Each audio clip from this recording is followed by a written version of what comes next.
আসসালামু আলাইকুম। আশা করছি সবাই ভালো আছেন। আলহামদুলিল্লাহ আমরা বেশ ভালো আছি। এই তো দেখতেই পাচ্ছেন, গত ভিডিওতে দেখেছেন পর্দা ধুয়েছিলাম। তো পর্দাগুলো শুকানোর পরে আয়রন করতে দিয়েছিলাম। গতকাল রাতে আসার সময় নিয়ে আসছে। আর এখন হলো এক এক করে পর্দাগুলো সমস্ত সব সেট করে দিবে। তো কয়েকটা পর্দা কিন্তু অলরেডি সেট করা হয়ে গেছে, আর বাকি পর্দাগুলো অফ ক্যামেরাতে আমার হাজব্যান্ড সেট করে নেবে। আর আমি চলে এসেছি যে বেসিংয়ের সামনে যে টাওয়াল থাকে সেই টাওয়ালটা আগে সেট করে দিলাম। গতকাল ধুয়ে দিয়েছিলাম, শুকিয়ে গিয়েছে। ভাবলাম সকালবেলা এই কাজগুলো করে নিই। তো এখানে দেখতেই পাচ্ছেন বেশ কিছু আম এনেছিল 2-3 দিন আগে। তো আমগুলো আর কিছুই করা হচ্ছিল না। ভাবলাম যে আজকে একটু কেটে কুটে মাখিয়ে খাই, আর কিছু আম ফ্রোজেন করে রেখে দিই। তো কাঁচা আম ফ্রোজেন করে রাখলে কিন্তু সারা বছরই খুব সুন্দর করে ডালে দিয়ে খাওয়া যায়। আপনি চাইলে চাটনি তৈরি করে খেতে পারেন, অথবা আচার বানিয়েও খেতে পারেন। এইভাবে ফ্রিজে আম রেখে দিলে সারা বছর আচার তৈরি করা যায়। তবে আমি অত বেশি রাখবো না, কেননা আম শেষ হতে না হতে আবার কিন্তু জলপাই উঠে যাবে। তো বেশি করে কোনো কিছুই আসলে রাখা দরকার নেই। যতটুকু প্রয়োজন ততটুকুই রাখবো। আর বিশেষ করে আমার একটা অনুভূতি হয়ে গেছে, আমি গত 2 বছর আগে আর কি অনেক আম এবং জলপাই রেখেছিলাম। তখন দেখা গেছে যে এইগুলো কোনো কাজেই লাগে না। আম থাকতে থাকতেই জলপাই চলে আসে, তখন আর জলপাইটা খাওয়া হয় না, আম থেকে যায়, অথবা আম খেলে জলপাই থেকে যায়। এরকম একটা পরিস্থিতিতে পড়তে হয়। সে কারণে ভাবছি এবার আর অত কিছু মানে আমি ফ্রোজেন করে রাখবো না। তাই এখান থেকে বেশ কিছু আম আমি মাখিয়ে খাবো, আর কয়েকটা আম কেটে অল্প কিছু ফ্রোজেন করে রাখবো। দেখতে দেখতে আমার কিন্তু আম কাটা হয়ে গেল। দেখতেই পাচ্ছেন অল্প কিছু আম আমি ফ্রোজেন করার জন্য চাক চাক করে কেটে রেখেছি, আর যেগুলো মাখিয়ে খাবো সেগুলো কিন্তু খুব সুন্দর করে পাতলা পাতলা করে স্লাইস করে নিয়েছি। এই তো এখন মাখাবো না, যখন খাবো তখন মাখিয়ে নেব। তো এখন তো সকালবেলা, তো সকালে আম খাবো না, কিছুক্ষণ পরেই খাবো। এর ভিতরে আমাদের কিন্তু সকালের নাস্তা করা হয়ে গেছে। তো সেই ভিডিও আর আমি আপনাদের সাথে শেয়ার করতে পারিনি।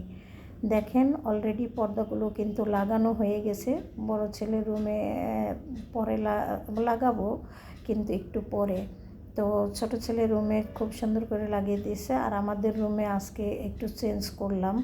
এই পর্দাগুলো বড় ছেলের রুমে ছিল, আমাদের রুমে এনে দিলাম। আর বড় ছেলের রুমে এই যে দরজার সামনে দেখতেই পাচ্ছেন, ছেলে এখনও পর্যন্ত ঘুম থেকে ওঠেনি, ওঠার পরে আবার লাগিয়ে দিব। আর এদিক থেকে বেশ কিছুটা সময় ওভার হয়ে গেছে, তখন কিন্তু আমটা আমি মাখিয়ে নিয়েছি। আর এদিক থেকে ছেলেও কিন্তু ঘুম থেকে উঠে গেছে, ওর রুমে দেখতেই পাচ্ছেন পর্দাগুলো খুব সুন্দর করে লাগিয়ে দিয়ে গেছে। তবে খুব সুন্দর করে আর কি একটু সরিয়ে দেয়নি, এই কাজটা আমাকে করতে হবে। উনি যে আমাকে পর্দাগুলো সেট করে দিয়ে গেছে, এটাই আলহামদুলিল্লাহ। কেননা আসলে প্রত্যেকটা মানুষের কাজ কিন্তু ভিন্ন ধরনের হয়ে থাকে। তো বাসায় এসে যে উনি কাজ করবে সেরকম সময় থাকে না, তবে যতটুকু সময় পায় আমাকে যতটুকু পারে হেল্প করে। দুপুরের রান্নাবান্না অলরেডি শুরু করে দিয়েছি, তেমন কোনো কিছুই রান্না করব না।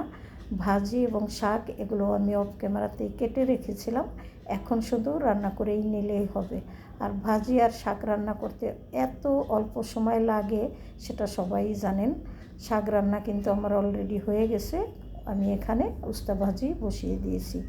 শুকনো মরিচ ফোড়ন দিলে কিন্তু যে কোনো ভাজি খেতে বেশি ভালো লাগে। তো শুকনো মরিচ ফোড়ন দিয়ে করলা ভাজিটা করে নিলাম, আর শাক তো বাগার দিয়ে নিয়েছি শুকনো মরিচ এবং রসুন দিয়ে। এই ছিল আমার আজকের দুপুরের রান্না। তবে গতকালকের ডাল এবং আর মাছ রান্না করা রয়ে গেছে, সেগুলো কিন্তু আমি আপনাদের সাথে শেয়ার করিনি। তবে খাওয়ার সময় বের করে গরম করে তারপরেই আমরা কিন্তু দুপুরের খাবারটা খাবো। অলরেডি দুপুরও হয়ে গেছে, খাবার খেতে বসেও পড়েছি।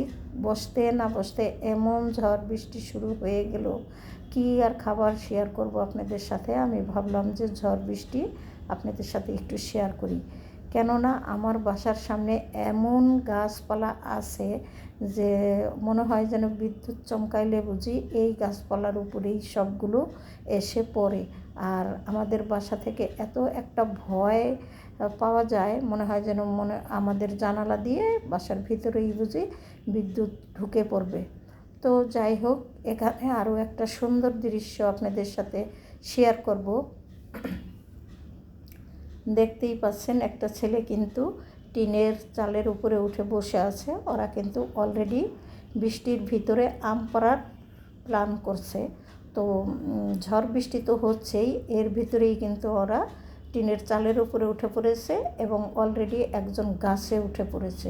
তো গাছে যেই ছেলেটা উঠেছে আপনাদের সাথে আমি শেয়ার করব, দেখতে থাকেন কি পরিস্থিতি। এই যে দেখতেই পাচ্ছেন বাসার সামনে কিন্তু খুব সুন্দর একটা দৃশ্য আছে আমার। এখানে গাছের মানে ছাদের উপরে কিন্তু অনেক গাছপালা, তো গাছপালা লাগানোর ইচ্ছা থাকলেও আমি কিন্তু পারছি না। এই যে দেখেন, এখন দেখেন, একটু খেয়াল করলেই বুঝতে পারবেন, আর আমি একটু জুম করে আপনাদের সাথে শেয়ার করছি।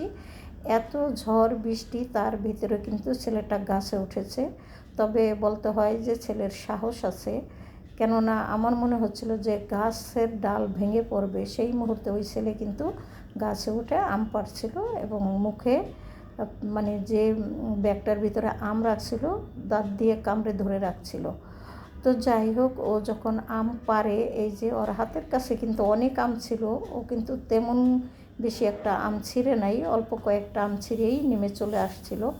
আর ও ছেঁড়ার সময় যে কয়েকটা আম নিচে পড়ে গিয়েছিল। আর এখন তো জানেন দেশি আম, প্রত্যেকটা গাছের আম কিন্তু প্রায় পাকা অবস্থাতেই আছে, বেশিরভাগ গাছের আম কিন্তু পেকেও গেছে।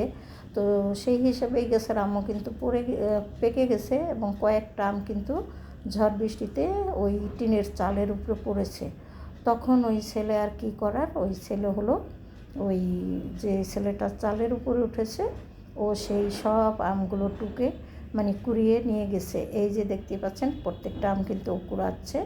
এইগুলো হলো ওই ছেঁড়ার সময় হাত থেকে পড়েছে। আর বাকি আমগুলো ঝরে পড়েছিল, সেগুলো আগেই নিয়ে গেছে। তারপরেও এখানে কিন্তু 5-7টা আম ছিল। আর ওই যে রাস্তায় দেখছেন আরও বন্ধুবান্ধব বা সাঙ্গপাঙ্গরা সাথে আছে, এই সাঙ্গপাঙ্গদেরকে মানে ছুঁড়ে ছুঁড়ে মারছিল খাওয়ার জন্য। তো ওরা হলো মনে হয় কোন স্কুলের যেন ছাত্র। তো ওরা প্রায়ই মানে ঝড় বৃষ্টি বা অবসর সময় এসে এই গাছ থেকে আম পেড়ে খায়। তো কোনো ব্যাপার না, গাছের জিনিস খাক ছেলেপেলেরা একটু আনন্দ করে, কোনো ব্যাপার না। যাই হোক, তো অনেক ঝড় বৃষ্টি দেখানো হলো। এখন একটু বাজার সদাই আপনাদের সাথে শেয়ার করি। সেগুলো হচ্ছে দুপুরবেলা আসার সময় হলো ডিম আর আপেল এনেছিল। তো আপেলগুলো বেশ বড় ছিল, তো উঠিয়ে রাখলাম। আর ডিমগুলো হলো ওই মানে এই গামলাটার ভিতরে রেখে দিব। এখানে 2 ডজন ডিম এনেছে। ডিমের অনেক দাম, তারপরেও কিন্তু আমাদের ডিম খাওয়া আসলে কমে না।